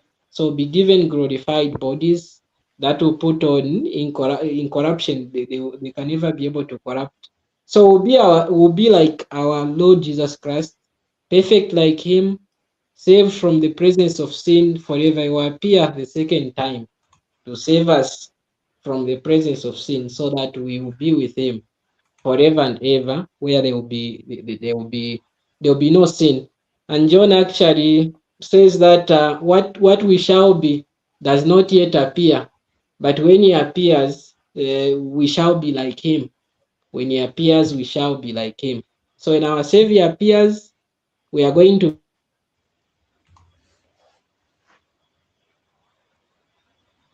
him. Am I audible enough, or were you Yeah, able to get me? we can get you. Carry on, bro. Yeah. So when our Lord appears, we are going to be like him. Our bodies will be changed, will be in new bodies. But that doesn't mean that we will not be able to recognize each other to say this is that person. I will be able to. It is recognizable. The same body, whatever they can do to it now, will not be able to matter. Even if they can be able to burn, we as believers burn our bodies, reduce them to ashes, but still our Lord will be able to bring us back to life. That is the strength of the hope that we have. And that is actually what Job anticipated way before all these ages that we have. He would say that even though his body would be destroyed, he would add that yet in his flesh he would be able to see the Lord with his own eyes. He will be able to see the Lord. So us as well, Mm. that have believed in him, will be glorified, will be able to see the Lord, will be brought to full glory of seeing our Lord, where there will never be anything that can interrupt us. Uh, Either rendering worship to him who is ever worthy, our Lord Jesus Christ, nothing will be able to disturb. Right now, we can be disturbed, issues of this and this. The body can get tired of sitting in one place, worshiping the Lord. We have the issues of standing up and sitting, all those things. But in heaven, there will be nothing that can disrupt the worship to our Lord will ever continue. The fellowship will ever be perfect. Everything will just be perfect, and that is the hope that we look forward to. Peter says that we look for a new heaven and a new earth, wherein dwelleth righteousness. So righteousness will be ours forever. There will be nothing that will be able to maybe bring our hearts down or bring issues to us in any sense. It won't be able to be like that. There'll be no burdens to say I have a burden about this person who has not believed in the Lord Jesus Christ, a burden about that believer, a burden about uh, that church, that local church of God. There will be no such things, because we'll be perfect, like our Savior, worshiping our Savior. So He will change us and will be fashioned like Him, and that is really a glorious thing to be able to look into and anticipate for. So that is our hope that we look forward to. Our blessed hope, the Lord Jesus Christ, will appear for us. Amen. Father Josh, anything you'd want to say regarding the subject of glorification, please?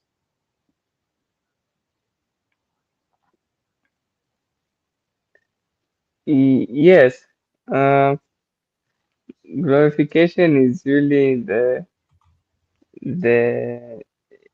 end of our faith.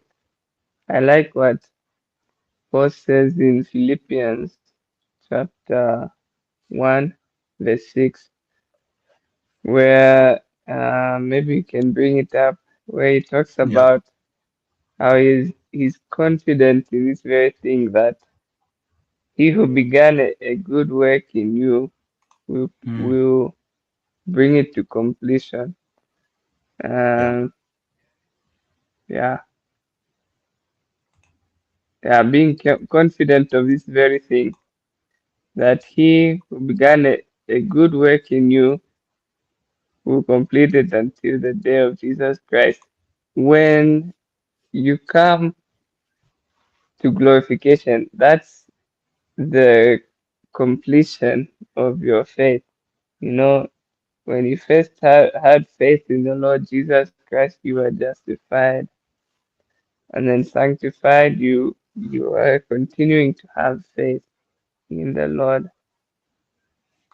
But Mm. glorification is really the end result of both justification and sanctification. It's it's the end of our faith when we see the Lord face to face. And John says in First John, we will be like him because we will see him as he is, Yeah. like the Lord Jesus Christ. Yeah. That's Amen. what glorification is. I know there's Brother Gift shared a lot more about it, but it's something that every believer looks forward to. Yeah. I would call glorification as as hope giving subject. The Lord Jesus is coming for us, and we shall be like him. Me, Juana, with this sinful body, Hmm. I'm going to be like the Lord Jesus, putting on an incorruptible body so I can be like him. What an incredible thing that is. Yeah. We really thank the Lord for what he has done for us through the person of his son and our savior, the Lord Jesus. Before we just conclude our discussion, allow me to just play this. Brother Gift touched on the words in Second Peter chapter 3, where Peter says that we look forward to the new heavens and the new earth in which righteousness dwell.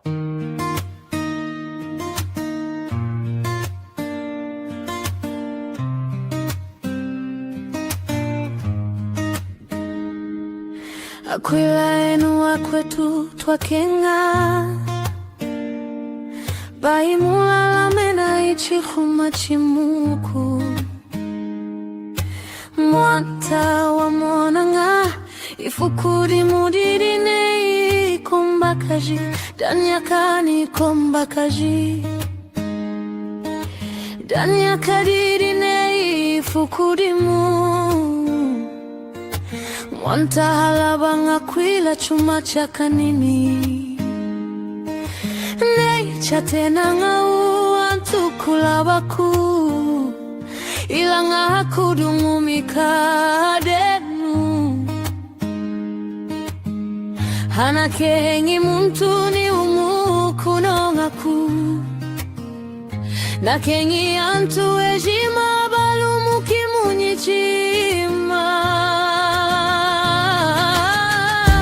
Akwila etu twatalilanga maulu wa mahani sekidadiha Wakekala kulonga neitaka nini Dichi yenu wakwetu twakenga Chimwatalilanga yumi Dikwatishenu kulonda Akaiwani muna shaka michachiwa inzo Shakari huzi Nakubula kuingela mulonga kumesuri Did you hear that? Okwaha. Yeah, that was nice, brothers. Unless there are other things, otherwise, grateful that you brothers, finally, we were able to discuss these important subjects. The subjects of justification, the subject of course, sanctification, and finally, glorification. This has been an incredible discussion. We thank the Lord that He allowed us to gather in such a manner and be able to discuss. We hope that our friends who have been following along, and also those who may watch this later, will be able to find encouragement in what we have shared from the scriptures. And like we always say, we don't know everything. Please, let's go back to the scriptures. And even what we have discussed, if there are things you feel that they are not convincing, please just do what scripture says. But as we say, do what scripture says, make sure you compare scriptures to find out what the new dispensation requires of you and I, and what we should be found doing. Because we cannot take things that apply to the Old Testament and or the dispensation of the law, for example, and bring them over to the new dispensation. Will cause trouble for ourselves. So let us stick to what scripture teaches, and then all the glory should be unto the Lord and our Savior, the Lord Jesus Christ. Until then, we are going to pray. Brother Josh seems to be struggling now with his network, so I'll pray and then we are going to call it a night. If there are no contributions from the brothers and those of you watching, if there is no question from your end, then we'll be able to pray and just call it a night. Brother, do you have anything you want to say? Yeah, just one thing. I know we've talked maybe a lot, but we couldn't be able to talk all that we can be able to talk. But what the scripture is revealing to us is that there is a line between these three things that we've talked about. Because I know there will be others that can bring confusion. When the scripture talks of sanctification, that we are being saved, when Paul says it will turn out your salvation, all that is just pointing out to sanctification. So you don't bring justification in sanctification to talk about earning your own way. There is a line that is drawn between all those three. So in sanctification, you are not earning your way to heaven, as we've pointed out, but you are being set apart from what is not okay, what will not please the Lord. So even in having your faith in the Lord Jesus Christ is not for that you should be saved from the sin, from any sin, in the sense of the punishment of it, but in relying upon His strength to carry you through all that will be able to go along. So it's just a dependence upon Him for all the things that can be able to happen, drawing strength from Him. Living the life the believer now will now live is by faith in the Lord Jesus Christ, not for salvation again. So I think there ought to be that distinction that should be drawn in there. Otherwise, the confusion will keep on being brought to people once they try to mix that, and they will end up deceiving the others to gain entrance into heaven, which does not happen. So that must be taken into consideration. If you want to be saved, there's one way: believe in the Lord Jesus Christ. Then you continue to be set apart until Christ comes to take you. That setting apart is not saving yourself, but is not saving yourself from the penalty of sin, but you setting yourself apart from that which is bad. So that's another line that we should be able to draw a line between all those that we've talked about. Hallelujah. Brother Josh, your last remarks, please. Anything you would want to say to our viewers? Go for it. Let's not take the grace of God for granted. Let us not trust that we can earn His grace by doing anything. Let us not trust in ourselves to get grace, because that will never happen.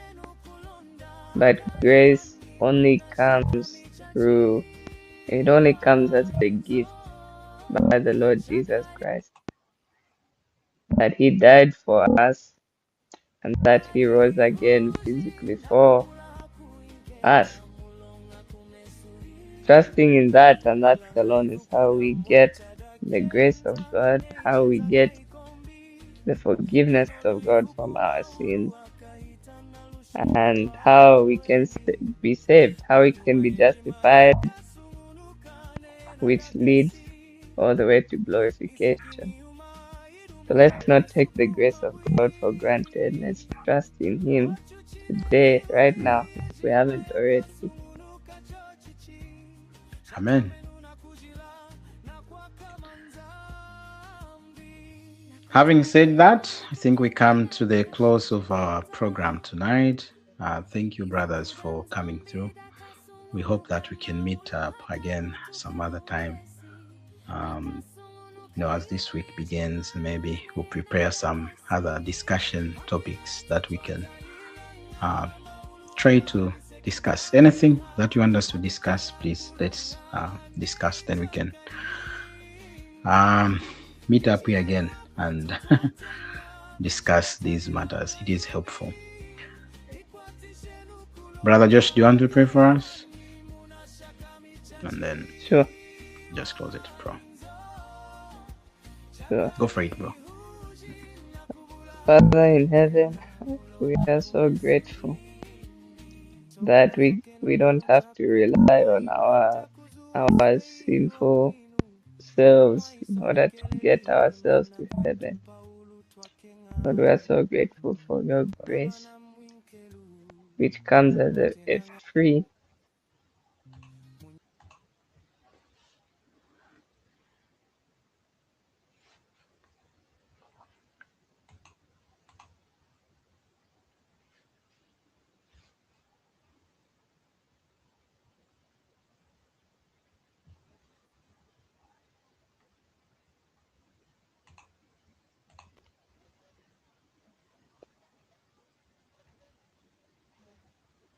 Amen. Did you say amen? Your network cut. I think your connection cut. Josh, are you here with us, bro? Hello? Yeah, we can hear you. Can you hear us? Anyways, thank you. We thank God for that. So just do this.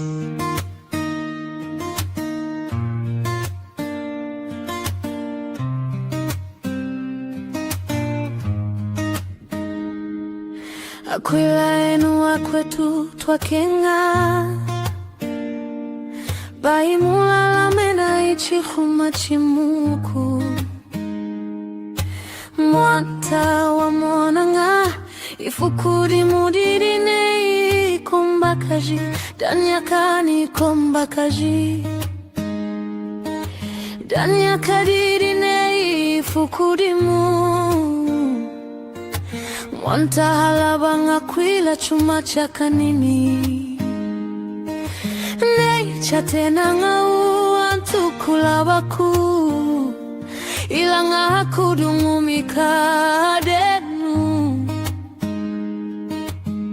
Hana kehengi muntu ni umuku nongaku nakenyi antu ejima balumu kimunyichima akwila etu twatalilanga maulu wa mahani sekidadiha wakekala kulonga neitakanini ichienu wakwetu twakenga chimwatalilanga yumi ikwatishenu kulonda akaiwani muna shaka michachiwa inzo shakari huzi nakubula kuingela mulonga kumesuhimbi ilanga ifukuda mwantada kenza neichenza ngaikombi nenodu ifukuma ulu akaitana lushindu lwalweni niuma yejima yakasung'unuka nena dakesi nisekiniuma idumu yakasukuma bwi ochuchineliumi yejima yakasung'unuka chochichi shakamenuna kujila na kwakama nzambi nakutalilani kukengana nkashicha kenza ifukuda nzambi dakasung'unuka maulu hakabutuka ukesi dakasung'unuka yuma yejimane na dakesi hakiletu twatalilanga maulu amani sekidadiha wakekala kulonga neitakanini dichienu wakwetu twatenga chimwatalilanga yumi ikwatishenu kulonda akaiwani muna shaka michachiwa inzo shakari huji nakubula kuinkela mulonga kumesuhimbi tongozo kenu nenu chakubula imwanta kuzua sweihi wa mwinu momwa isonekelelini mana kwetu paulu twakenga namana mwinkelu watenanga yumi munyikanda indi ejima murini yumai kwa uyakala kwiluka yeno yuantu akari kutangishewa akari kashinshi aihengeshanga neitaengeshanga umukanda wa nzambiwe shima hiyakudikisangalama akwila etu twatalilanga maulu wa mahani sekidadiha wakekala kulonga